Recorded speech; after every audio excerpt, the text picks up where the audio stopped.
Good afternoon and a warm welcome on behalf of the CSO Forum and the 9.9 group to today's discussion on artificial intelligence for cybersecurity. We have the privilege of hosting a distinguished Chief Information Security Officer who will shed light on the role of AI in safeguarding our digital landscapes. With digital services continuing to evolve at an unprecedented pace and permeating all aspects of our personal and professional lives, the role of cybersecurity is becoming increasingly critical. Cyber attacks, compromises, and breaches have become more sophisticated, frequent, and damaging, leaving organizations and individuals alike vulnerable to a wide array of risks. AI, with its ability to process vast amounts of data, detect anomalies, and adapt to evolving attack strategies, holds the potential to be a game changer in cybersecurity defense.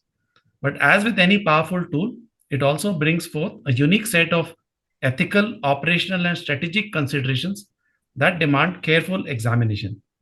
Our guest today, Mr. Rajesh Thapar, is currently Executive Vice President and Chief Information Security Officer of Axis Bank. He is an academically and professionally qualified cybersecurity expert with over 28 years of experience in cybersecurity and IT, primarily in banking and financial services. Prior to joining Axis Bank, he led the cybersecurity teams at Oak North, Yes Bank, IBM India, and IDBI Bank, where he has managed large teams of cybersecurity experts. Mr. Thapar is an active member of several CISO advisory forums, including the CISO Next Awards, and he has also authored various publications for the Indian banking cybersecurity community. Before we begin, I would like to request all delegates attending this session to post their questions for Mr. Thapar in the Q&A box. We will take them up at the end of the session. So welcome, Mr. Thapar, to today's session. And let me begin by asking you the first question. How has AI for cybersecurity evolved over the past few years? And how do you leverage AI in various aspects of cybersecurity strategy? Yeah, thanks, Giridhar, and good afternoon to you and all the audience participants who have joined in. AI has been prevalent. I mean, to be honest, I came across AI during my academic period when I was doing my engineering. Little did I know that I would be touching into, and that's one of the areas. I mean, you all know we while in our engineering courses, we go across probably 40, 50 subjects. And there are a few which we actually do see it come again. Say, my engineering was in early 90s. So from early 90s, and this is the time I probably never thought of, other than learning when AI was coming up on gaming and chess and the Karpov and all those guys, or Big Blue. We never thought that it's going to impact us, right? So, but AI has been more prevalent today than ever earlier because of the learning, because of the data that today is available for it to learn and apply. Now, how AI and cyber are related, I think you could not differentiate, because ever since the first machine was built, security was always thought in it. It was not through a AI model, but the risk of what can go wrong. Even if some of you are academically from engineering background, you know there was a Turing machine which used to have 0101 automata theory numbers. One noise you put in and everything goes for auto. The machine can be brought down. So similar attack vectors today are still there in a different term. We call it noise, we call it something else. So these two have coexisted. They have become more prevalent. They have more joined today.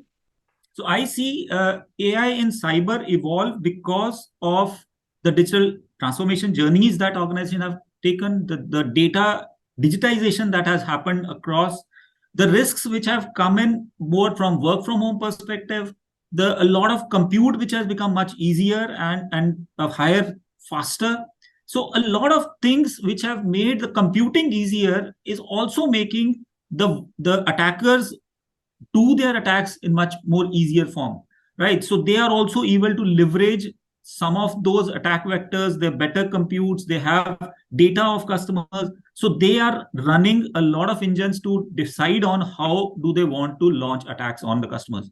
So as we see, the volumes of events have been growing, the velocity of events have been growing, the veracity or the type of events that are coming up are growing. So all this have actually contributed to the need of AI to be there in the cybersecurity field as well, so that the attackers, when they are launching attacks using AI tools, and today it's no surprise to any of you that you keep hearing the chat GPT's mechanism of generating malicious code. You even have a mechanism of a deep fake today.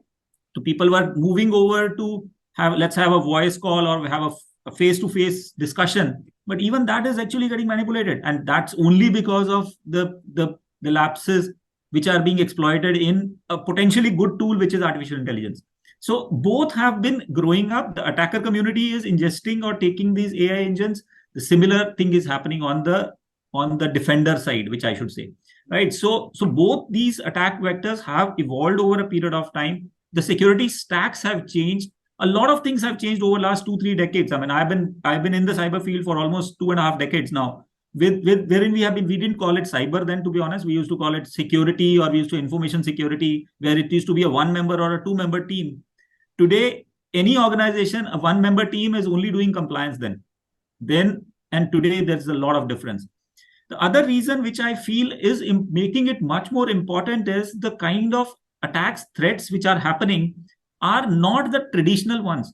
I will just give you a few examples before we come on to the strategy part of it. We were always believing that there is something to be trusted and there is something to be untrusted. All of you would recall that we always had a mechanism of a DMZ or a materialized zone.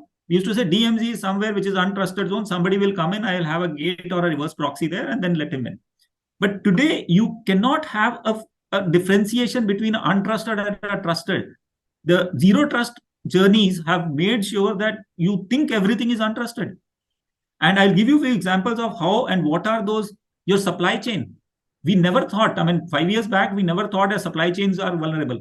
We knew Microsoft patches which are coming in, or Microsoft bugs which are there, or the patches which are being released by OEMs means there is some software problem within that original software, but it was never used for a supply chain attack the way SolarWinds happened, or subsequent to that, the other attack vectors have been happening.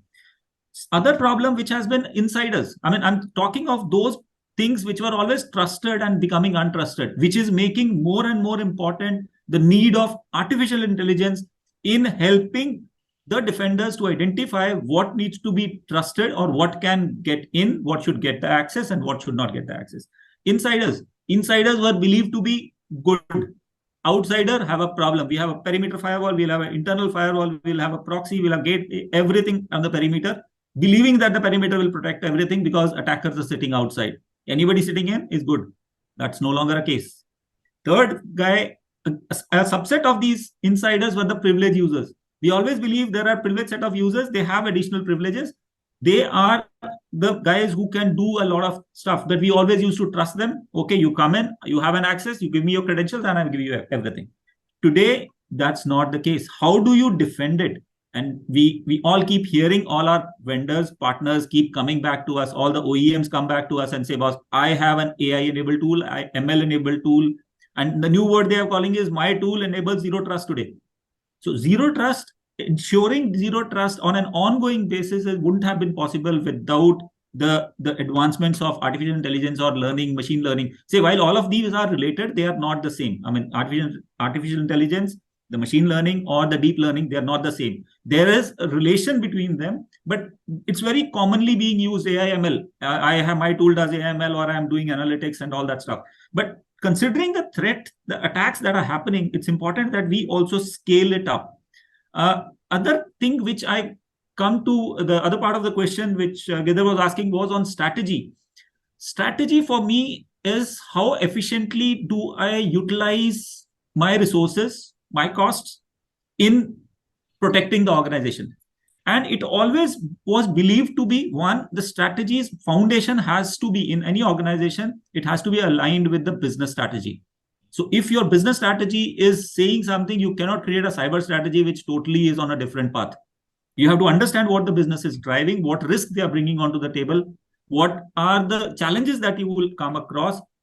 Try to address it with your policy, procedure, processes, and all that stuff. But in a strategy, you have to make sure that you create a roadmap, putting in how is it that you will make the business grow. They are supposed to grow.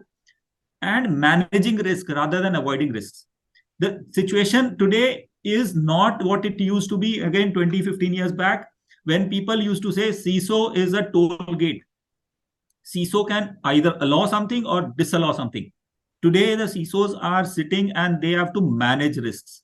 We are all, and including some of my friends on the call, you would also agree CISOs today cannot take a stand. Oh, either you do it or you go away.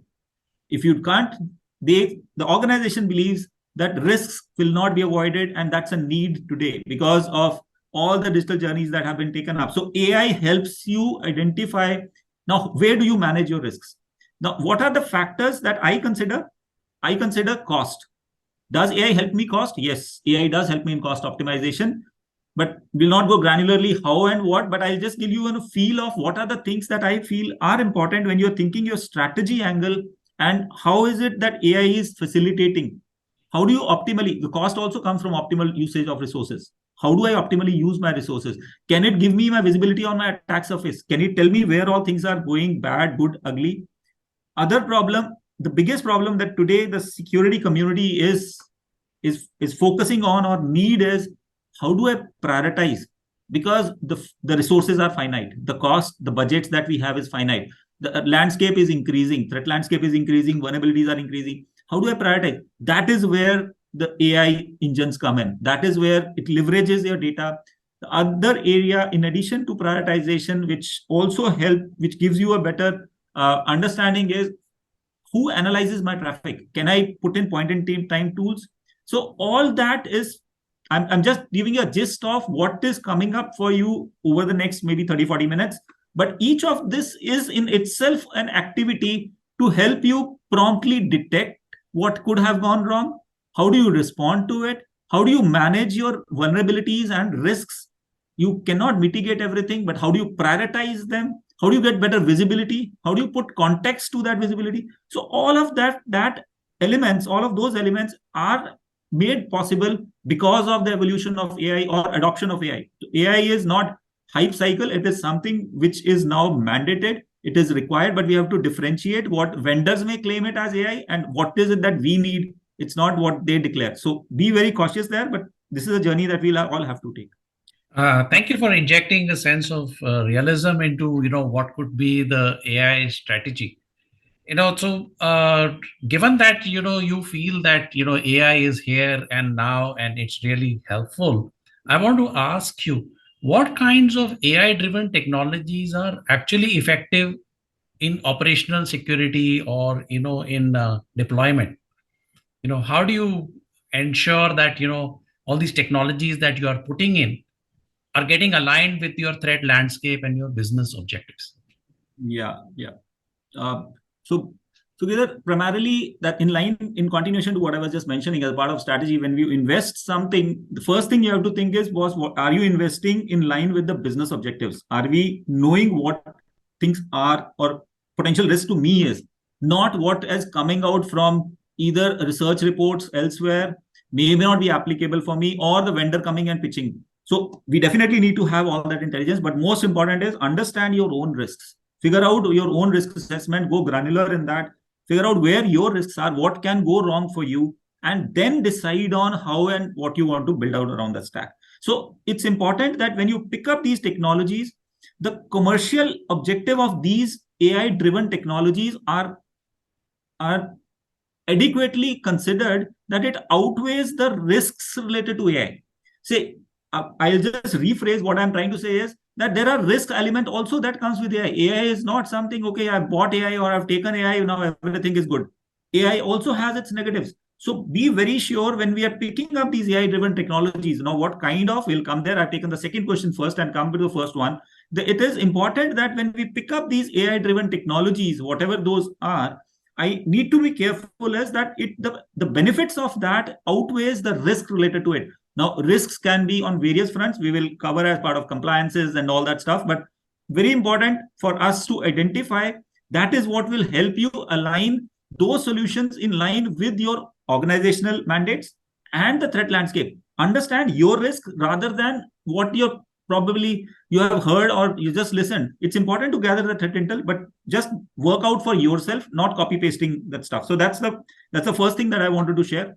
The AI driven technologies, I think today are plenty. I mean, most of the audience here would agree with me. Most of the OEM partners who come today, they are pitching their product as a artificial intelligence enabled tool. Now, where all are we using it? Where all can it be used? Very simple, and all of us would agree, we need it for identifying anomaly behavior based tool. That's a most basic thing to understand, that AI driven tools are the tools which learn on its own. It's not just what I tell it. It's not the rules which I have defined. It also recreates or creates those rules, learning the context in which I'm working, learning the threats which are floating around. So this is that it comes in and it does a real-time detection. The primary reason of AI, where the primary, I should say, the primary benefit of AI-driven technologies is prompt detection.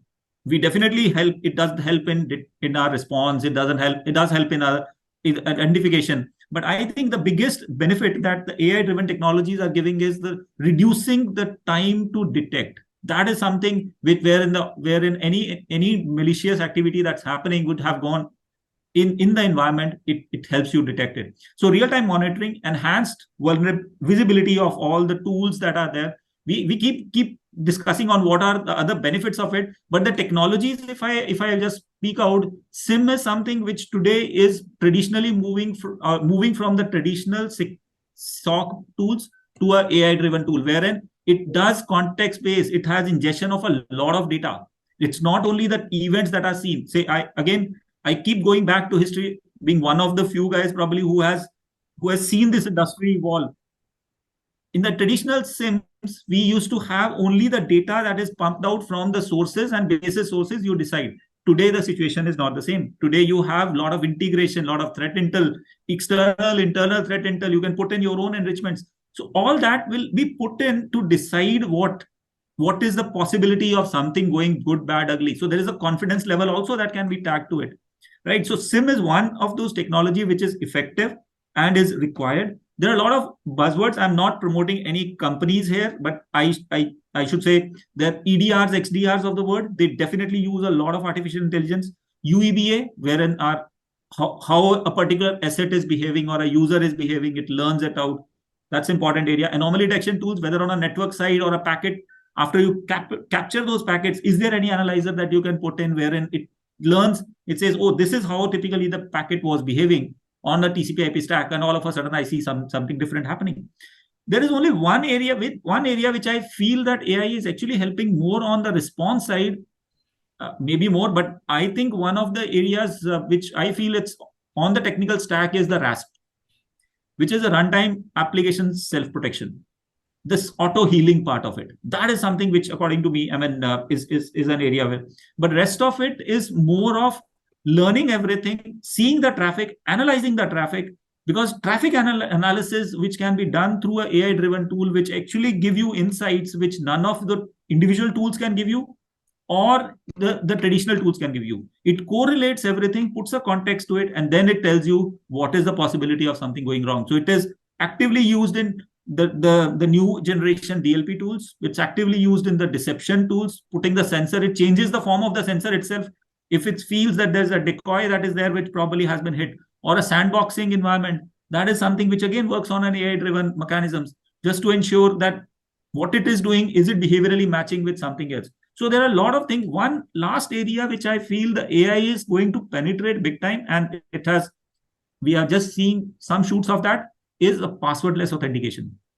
I think that is one area, according to me, is going to be an area where AI would feed in. That how do I make sure the guy on the other side is who he's claiming to be, without asking him his credentials. So what are the other factors? Maybe biometrics, maybe behaviorally what he does, maybe the type of keys he pressed, whatever those are. But that is something which I think is going to be a game changer for some time. Yeah. Thank you. I think you've managed to sort of explain to us, what are the technologies which you feel are going to be very effective, particularly from an operational side. You mentioned SIM, you mentioned, the area of passwordless authentication where AI can play a big role. So a little bit, I wanted to ask you, are there any particular kinds of cyber threats you believe AI is particularly effective? Uh, I can tell you, so today's most of the threats in isolation, it cannot say, again, let me rehash this question. In a way, almost every attack vector, AI can contribute in helping you probably reduce that exposure. Maybe you call it DOS, maybe the denial of service, maybe you call it a ransomware attack or a data exfiltration. Because typically there are 3-4 kinds of attack vectors which are mostly there in almost all attack vectors, which may be on a social engineering attack, which may be your data exfiltration that would have happened, and it may be preceded by a social engineering attack for sure. It can be a DDoS that can be there, or it can be fraud transactions or anything of that. For each of them, where the data is required, where the contextual information is required, where the data can be correlated for better visibility rather than relying on one central source of data or log source, that is where AI will be a larger benefit. I mean, that is where I think they are actually getting in. A second area which I feel they are actually improving and they are very effective is when they see the passive traffic, not the active in the sense. So say, let's say if you are directly connecting on the server and some logs are forwarded to you. In this case, you see the traffic flow. So getting the data from the traffic flow and observing that this doesn't seem to be usual, and basis the context, basis the learnings that it has or basis it has profiled, those anomaly behavior on entity based or user based are something which typically would help. The biggest benefit it would come against is insider threats. It's going to help big time identify if there is anything which is happening. May not be I don't call it as a malicious insider. It may also be an ignorant insider who doesn't even know his machine is compromised and is moving around, or his machine is used as a bot not only to attack his own environment but outside. So how does that factor in is something which it would help. Phishing detection, definitely the kind of phishing mails that are today getting generated, AI is going to be a challenger because those mails are actually getting generated through AI engines. They gone are the days when we used to give in our awareness sessions that phishing may you will always find grammatical issues or grammatical errors or spelling mistakes or proper English नहीं लिखा होगा because somebody else would have written it. Today they are writing it in a very targeted. They know which audience is in interest of what is it that they will fall prey to. So it's important not only from a attacker's perspective, they definitely are using it. From a defense perspective, a phishing detection AI can really help and quickly correlate all what's happening, where it is going, and actually reduce the exposure. So I think it's going to help in many areas, but just to name the few. Thank you. So, but the one concern is that when you use these AI-driven cybersecurity solutions, you can also get false positives. So, how do you minimize the impact of these kind of false positives?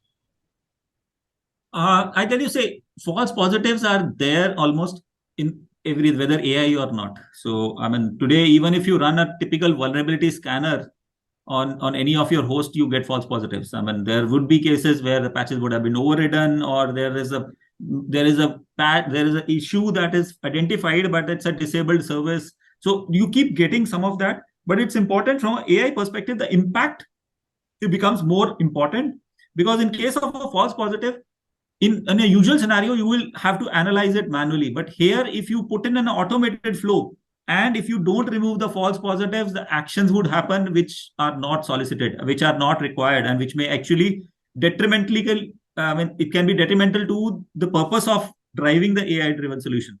So it's important that you decide on, you have a continuous feedback mechanism. How is it that if you are identifying those false positives, why are those false positives? Is it because of the data getting corrupted, or is it because the thresholds were not right, or is it because the parameters were not right, or the confidence level which I had decided at a time of raising some alarm on a particular traffic vector, because that's always a confidence rating that we have to give it. Okay, let me say if I potentially see a particular traffic seems to be 80% not favorable or seem to be 80% risky, I will probably tag it as say no, stop this. But if it is 50 or lesser risky, I'll say, okay, let him be notified. And so there are confidence levels, there are thresholds. All this will all play a significant role, but we'll never be able to make it zero. It has to be brought down. It is a continuous feedback process just to figure out what is it that is causing. A proper RCA should be done on that, and to ensure that a proper response mechanism is there, so that if we identified something, it's improving back onto the system.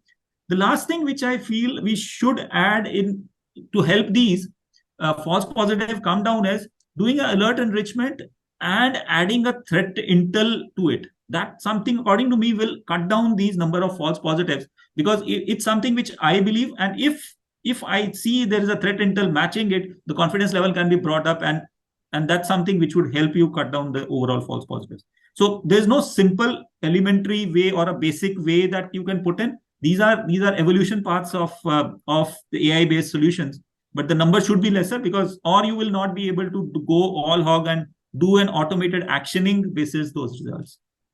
Thank you.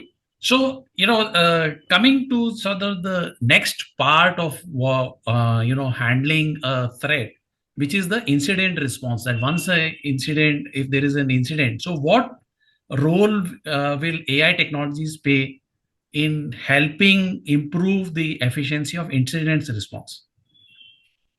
Yeah, as I was speaking maybe a couple of questions back, the incident response, one area which I feel, and you may actually extrapolate that to various other technologies, which is the runtime self protection, which is more of auto healing. If there is something going wrong, can I auto correct? That's the one place where I see immediately there is a benefit of putting some AI related technology and say, yeah, now here it is effective. But for most of the other ones, it helps.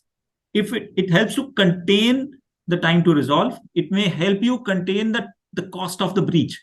So but the onus, I would still give the benefit of that is to the detection leg. So if you are able to detect it more promptly through AI, you can ensure is that with some level of confidence, you can automate a lot of orchestration and through the source playbooks and all that stuff, a lot of data flows or the actions basis an incident, what needs to be done if a confidence level is above that. So your automated resolution would actually cut down your time to resolve and indirectly help you to cut down the cost of breach. So indirectly, that's something which is the larger benefit, in addition to the RASP, WAF, all a self-learning. Say if I have identified that, oh, this is something which is going wrong, can it feed back into my tools? Can the SOAR go back into the firewall and say, oh, let me quickly go and block that port? Can I undo a host? There is this particular machine which is generating a rogue traffic, or this machine seems to be rogue. I should be able to knock it off from the network. So those actions are something which are possible, but I would see it's an extrapolation of the detection leg, which AI can influence more. After that, it is an API call to go ahead and get it knocked off.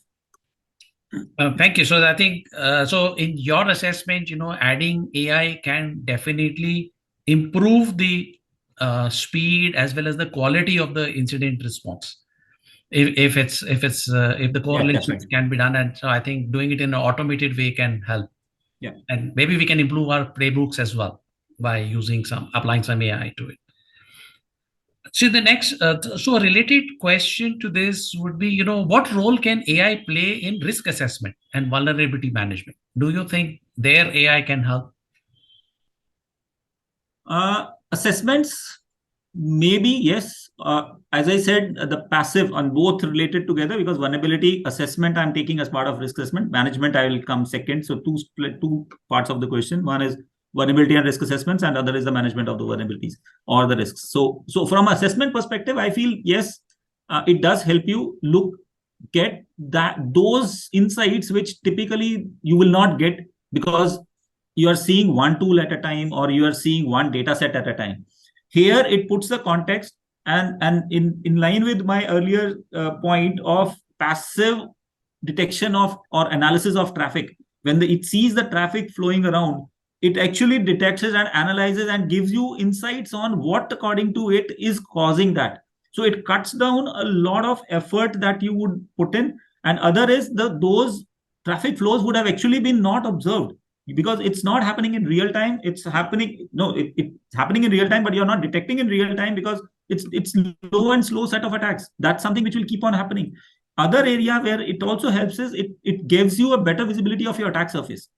And that attack surface, when ingested with the actionable threat intel, is somewhere wherein you will get a better visibility on how and where do I need to get these fixed. So for me, the biggest benefit of AI in this risk assessment and vulnerability management is prioritizing the mitigation of these risks, because it will actually tell you, okay, you saw those risks, so maybe you saw it or an offline assessment did reveal it, but if those risks are come onto the plate, how quickly should I mitigate it? What is the possibility of this going wrong? That is where I feel that the AI can play a bigger role. That if these risks which have been identified can be correlated with the contextual information which is available both from threat intel or from the traffic flows, if there is a vulnerability that is detected and the traffic flows also show me a similar data or a malware or exploit related information that's flowing around, then I know that this is, or also additionally getting the feeds from some of the threat intel partners or the vulnerability scanners, that this particular vulnerability, the exploit are widely available, may not be within the organization, then I can quickly get the remediation institutionalized and immediately started and kicked off through an AI tool. So again, important that I know where what has gone wrong, but more important is after I got it gone wrong, there are hundreds of vulnerabilities, there are hundreds of risks. It helps me to identify which one to focus where, which I should, and what is causing it. It can also go to an extent because of the correlation stuff. It can also tell you that for exploiting this, like maybe some of the products which are today available, which use something like this as an attack path, they tell you the attack path, which typically is very difficult to detect. They say, okay, if you have this particular asset as vulnerable, from this asset to reach to your crown jewel, it takes you 3 hops. This vulnerability, and that vulnerability. Exploit, they have visibility of everything. And now you know, if you have to protect your crown jewel, this is what you need to protect. So it just maps out everything and gives you that visibility, which will actually help you prioritize and say, oh, if I want to protect my crown jewel against that particular vulnerability, it's just not patching it. If that is not possible, let me go ahead and make some decisions, taking these inputs from AI, if not automated. Again, sorry, one thing I just want to correct. AI doesn't mean everything automated. AI can also mean semi-automated. It can also be assisting a decision making. So it's important, where do you apply it? How do you use it in the entire, like, it depends on the organization, it depends on the person. But it's important that we understand the potential of that and use it appropriately to make the benefit of, whether it is an assessment side or on the management side. I use it more for management. Assessments, yes, it does give me visibility, but it helps me to prioritize my vulnerabilities in the bank. So, which brings me to a related question, which is the human-machine, interface. So, AI-based tools will require some reskilling of the cybersecurity, people that we have. Yeah. So, how do you see this balance between human expertise and AI capabilities? Good question, Girdhar. I think this keeps coming up. That boss AI is coming up, bots are coming up. People will not be required, to be honest. I mean, I am a firm believer nothing is good of that kind is there going to be there. In my opinion, these two have to complement each other, and it's sometimes I probably think it's as good as when my son started to drive a car. Okay, initially I used to be very cautious of everything that he does. I will keep observing, keep learning, keep what he does. Say today, I mean, why he does it, and I don't even look at it. I probably sleep in the back seat and say, now I have trained it enough, then let it do it. But I still keep a vigil on whether there are rules. Is he applying right brake? Is he crossing the traffic lights? Is he doing something which is not required to be there? For me, these have to coexist. As I was saying in the previous question, it is not that one can automate everything and say, well, okay, let everything work in autopilot mode. You need to have these supplement or complement each other in a way that if I need an assisted journey, I would go to the AI engine or the model and say, okay, this is what the engine has shown me. I probably challenge it, or I say, okay, let it take its call and decide it. So both of this have to be there for coexistence perspective. And I don't see in the near future that any of this is going off. Either we are going to be fully AI or we are going to handle and no way we will be able to handle humanly because of the volume of alerts that are getting generated and volume of traffic. I mean, just to give somebody a feel, today in a larger organization, the events per second which would get generated would be in the extent of about maybe 300,000 or 400,000 per second. So many events getting generated. I mean, there is hardly anything that you would be able to manually look at. Put in 200 people, 2,000 people, that still you will not be able to observe. So it's important that you have to make use of the technology that will help you. Yes, your routine activities, yes, you can leave it with them. You have to keep looking at that back into it in its space to figure out that it's not misbehaving, it's not losing out something. But it's important that you have your own expertise coexist. As your question on reskilling, I think it's important, because the cyber professionals should not be believing that, no, I have a tool, it is always doing things right. So you have to have a mechanism of auditing those tools. There's a different skill that you would need. Maybe again, I want one point to be emphasized is, all what we talk about is the basic cyber hygiene. If even in AI models, if you protect your data, if you protect your models, if you protect the integrity of everything, there is a very little possibility that something else can go wrong. But that said, you have to understand the model outputs. You should also be able to say why we need to reskill or skill our cybersecurity teams is they should be able to understand and appreciate the output of those AI models, the results that are shown in, and should they also be able to identify if the decision they suspect is not happening right, because otherwise they are just falling in line with what the engines have doing, which may not be right, because there are negatives also of AI also has its risks. So only where you need these skilled resources to identify, oh, typically this is how it used to be, I don't see any anomaly. But they should be able to appreciate and understand whether the model is doing things right or not. They should be also able to understand if there is any bias that they are observing, because that's something which will only come with the skill. Otherwise, they can only leave it and let it work. The incident will tell them tomorrow if things have gone wrong, and then they'll say, why did it go wrong? Let me figure it out. But the other way is, can I look at that report and say, this looks not traditionally right. This looks something bad happening, right? And be sensitive to other area which the staff also need to be careful is that they have to understand the benefits, because say cybersecurity staff sometime and it's not only a technical staff. I mean, to be honest, one of the key skills may not be related to our AI topic, but one thing which I keep emphasizing to everyone who wants to work in infosec is, don't take infosec as only a technical or a business role. Either way, you need to all have everything. But the most important skill in today's world, not most, but quite significantly important skill in, if you want to work in infosec or information security or cybersecurity field, is your soft skills. So how good are you to articulate whatever you are seeing? How good are you to tell the benefits of AI or the risks of AI where you have to tell? Or can you tell the limitations to who it matters to? Because it's important that just not the technical skills will survive today. You need to be careful in telling and making everybody aware of, and looping back whatever you learned from the system, whatever you feel is not happening right, looping back to the right stakeholders so the models can be improved, or if there is any feedback mechanism that is put in place. So it's a journey which needs both people, I mean human and AI capabilities to come in together to make it a more effective and a successful implementation. Yeah, thank you. I think so, but that brings us to a related point, that since cyber threats evolve so rapidly, how do we ensure that these AI models which we are using, they are also getting adapted to the new threats? Yeah. So here, primarily that's the primary reason of why AI is there. Say it is, you don't need to tell what are those threats. You just need to say, this is how typically a thing goes to work. This is how it is made to work, or this is how it has learned to work.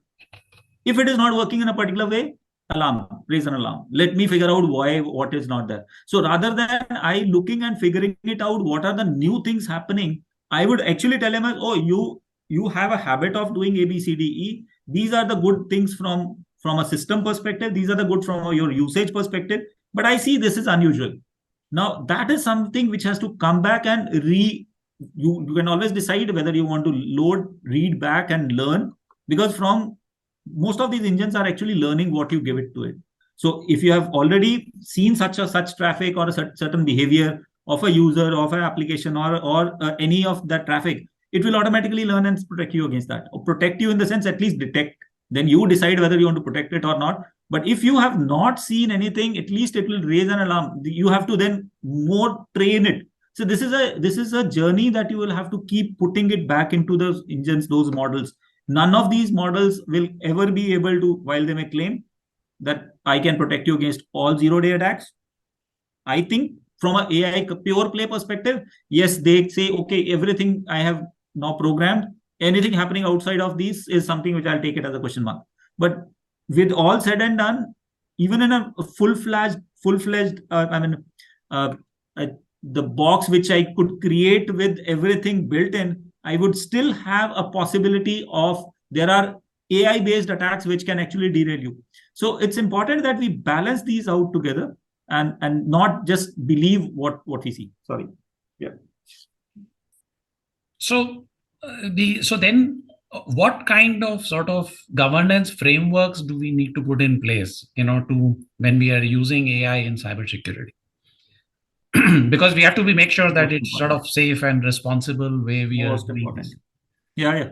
Agree with that. I think it's the most important area.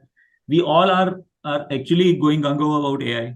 All of us are believing was AI is the best thing that can happen. It's unless it takes our jobs away, it is going to be. We are very happy with it. We actually are making all the benefits of it.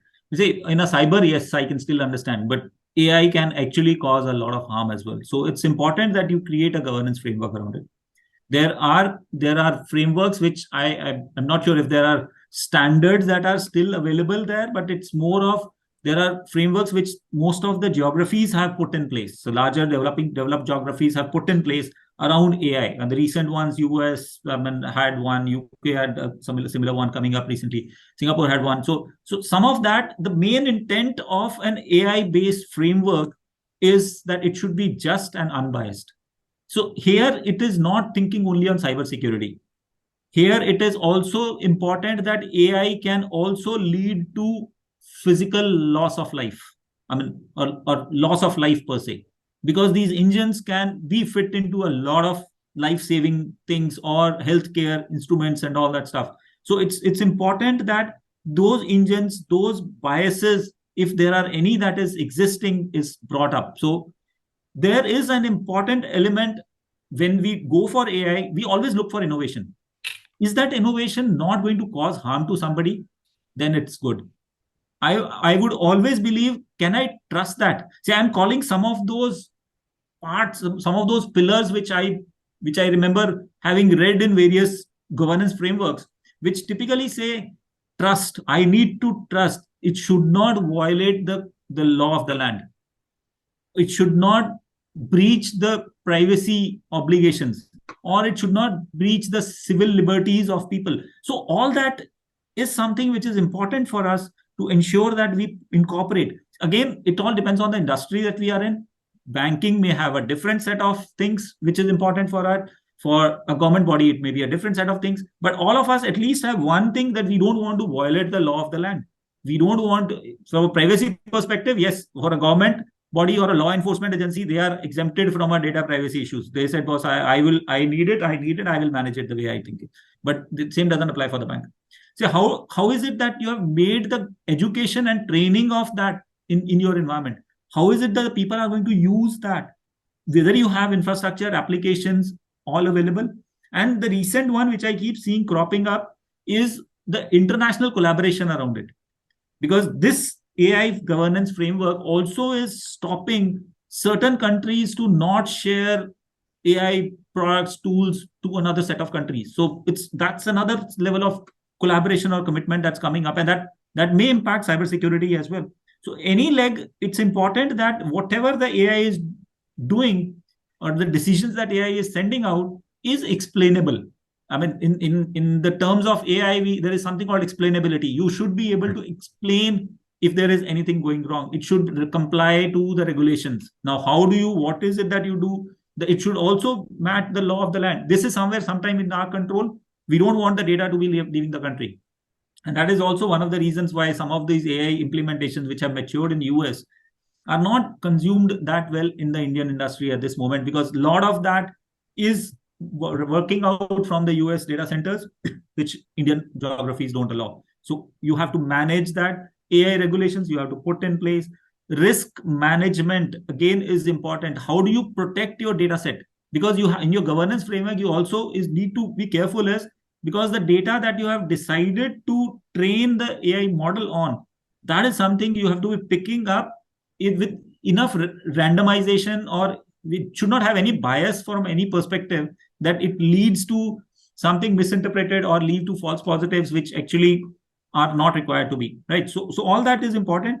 Plus, put in cyber hygiene. I mean, the governance frameworks will only work if your cyber hygiene is there. If your applications are vulnerable, if your data can be accessed by anybody, access controls are weak, then the engines are as good as it can be. So AI is not going to help you in that scenario. So, for your closing comments, if I may ask you, in the next sort of 24 months, how do you see AI for cybersecurity evolving? What do you expect? Uh, I feel that I feel zero trust is one area where, and the password authentication. So these are the two areas which will come in. But according to me, from a governance, the two which I mentioned is more from a cyber perspective, the usage of AI, where I feel those two would be there. So the other area which I feel is that the frameworks or the ethics around the AI ethics, the overall, how should I put in? It's a standards which are required would evolve. I mean, there will be larger set of standards that would come in for how and what to be used, so that it doesn't lead to any ethical. That's not cyber again. I mean, your question was primarily cyber, right? No, my question was primarily that how do you see AI in cybersecurity over the next 24 months? Where do you see the common applications of AI, and where do you see that evolving, the Yeah. usage? Okay. Fair enough. Yeah, I think see, authentication space, big time authentication space. Whether it is user authentication, whether it is application identification, whether it's APIs. So anywhere, authentication space is one area which I feel definitely it is going to be helping big time. The other is the data that is collated over a period of time. There will be a uh, should say, set of applications that will evolve for threat detection and hunting. I think that's another area which will keep improving. The third would be, it's more of integrated environment wherein you have detected something, and there are tools which are, a lot of companies are actually now maturing their SIMs itself in a way that it can do behaviorally everything end to end. It automatically integrates everything. So I think consolidation of a lot of tools would be possible with AI absorption, but it has to be taken up. It has to be taken up with care, with some level of assurance, and definitely skilled resources manning it, not just buying the tools and it will work. It's not going to happen. Thank you. Thank you, Mr. Thapar. I think that was a wonderful conversation that we had, and we learned a lot of things today about the synergy between AI and cybersecurity, how AI technologies can be used to fortify our digital defenses, proactively detect and respond to threats, and, ultimately safeguard sensitive data.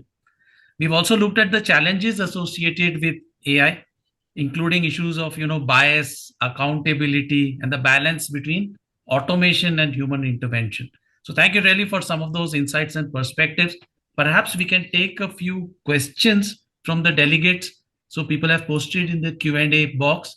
I think Badrish Dubey has asked, uh, how do we tackle the issue of AI biases in algorithms? I think you have addressed this, but if there are any other points that you may wish to add about handling bias in algorithms for cybersecurity, any advice Yeah. that you would like to give? Yeah, I think hey Badrish, good to connect with you though through this. Uh, so I think for managing bias, one, you need to randomize the data set. That's one, that's something which should be, if it is a intended bias or an unintended bias. So first is randomization, which will remove the unintended bias. so that if you have taken up the data, pick up from everything which matters, and don't be getting sticky to a particular geography or a gender or a kind of usage or purpose. So everything should be randomized in a way. If you keep it random, one thing is that the unintended bias wouldn't be there. But if it is intended bias, I think what is important also there is how did it creep in? I mean, is there something which is causing that to happen? Are we weakening our controls on somebody able to ingest or attack that particular set, or is it just creeped in as by coincidence? So there are research models which are there to remove it, and I may fall short on telling you all those research papers, to be honest, but I know for sure the adversarial attacks that are happening today on all the AI and learning models are not easy to defend, to be honest. I mean, say if it is unintended, we can still work it out. But if it is intended, there are mechanisms for it that are evolving. I'm sorry, it's other way around. So it's those are evolving, wherein you need to train the model in a way that if somebody is trying to adversely attack it, it should be able to detect it. So it's easy to say, to be honest, but these models are self-healing models sort of stuff. So we need to figure it out. We need to have a mechanism of de-noising it. If there is any input that's going in, how can that input be impacting? Third area, which I feel, I mean, maybe not for a bias, just a thought comes to my mind on adversarial attacks is freeze about your data set and keep a repeatable testing of your models. So that you know if there is anything wherein any poisoning has happened. So if any poisoning happens, your model will start behaving differently for almost the same data set. So that is something which should be an ongoing task, which one should put in to ensure that it's more trustworthy and you are able to explain the decisions that it's throwing out. Thank you, Mr. Thapar. Another question is from Dhananjay Purankar. His question is, are the output of these AI tools acceptable for auditors and insurers? Yeah, definitely. I mean, it's all depends on which tools and what is it that we are referring here. If we are referring to the tools which are part of the standard stack of OEM deliverables, I don't think so there is any problem, but it all depends on which use case you are applying it to. Say if the use case is probably a malware identification, or the use case is that malicious traffic is flowing around, yes. But if you take these models, apply it for financial analytics or financial intelligence, there probably the regulator and auditors may have a question mark. I mean, primarily that can be biased and the impact can be different. So if you're putting from a cybersecurity perspective, the auditors and insurers would have less concern on that. It's more of a visibility, it's more of a self-protection and detection tool. But if you are using it for some other purpose, wherein it can lead to either a life-saving environments, or life-saving environments, or if it can be used to any financial decision making, that is where they will then go back to the model itself and say, okay, show me the model. How did you do the back testing? How did you do assessment of it? How did you audit it? So those skills not only skills, but those things would be required to prove that this is behaving as it is. And again, using the word of trust, that these models can be trusted for a continued use perspective. And the final question today from Venkat Subaraju is, what parameters can be used to select an AI tool which can help the CISO? I think it's pretty wide question, Venkat. I don't know whether I should call you Venkat or should Subaraju, but it's more of, it all depends on what is it that you want in the CISO dashboard. Say CISO dashboard, this AI tools will only, I think you don't need, how I see it as, you don't need AI tool for a CISO dashboard. Is the question what parameters to be chosen to select a AI tool which can help in CISO dashboards? Okay, but can you Venkat maybe unmute and can you elaborate what is it that you're looking here? So I think he won't be able to unmute, but maybe okay. I can clarify it. The question could be phrased as, if you were to select a tool with AI capabilities, then what parameters should you look at? Key parameters. Yeah. So that's fair. It all depends on the use case, to be honest. I mean, we had discussed a few of the use cases. If your use case is on threat detection, Then your parameters would be that to what extent does it do? Does it identify 0 days? What is the data set it has been tested on? Can you simulate some of that? Because that's one word which I missed out during my talk. But I think one area is you have to keep simulating things on these models and see the effectiveness of it. Because these are black boxes, right? So it's not something we can just believe it will be functioning. So we have to keep simulating as we do our red teaming, as we do our own assessments, as we launch something. So keep simulating on those and figure out what does it reveal. But from an AI tool perspective, it all depends on which tool and what it should have minimum false positives. It should be easily usable. You should be able to at least ensure that it has least, false positive we covered. Is there if there is any and also, I guess, how much resources does it consume to run it? Absolutely. So it should be commercially viable from a resourcing perspective and from a cost perspective, and it outweighs the benefit that or the risks that come with it. So we need to just figure out both of these. Thank you. That was, I think, very. Thank you, Mr. Thapar, for taking the time to participate in the session and sharing your expertise, knowledge, and insights. I think, but unfortunately, we have run out of time, so we need to bring this session to close. My thanks to everyone who attended this session. I posted questions. I hope you found the webinar informative and interesting. So please send your feedback through the link that is posted in the chat box. It will enable us to organize more such sessions. Thank you once again, Mr. Thapar, for taking the time to participate and for being here. And I also invite everybody who's on this session to join us again for another session that will feature some interesting conversations with security experts on topics that are of contemporary interest. So meanwhile, it's goodbye from the CISO Forum for now. And so have a great week ahead. Thank you very much once again to all our delegates and to our guests. Have a great day. Thank you, everyone. Thank you.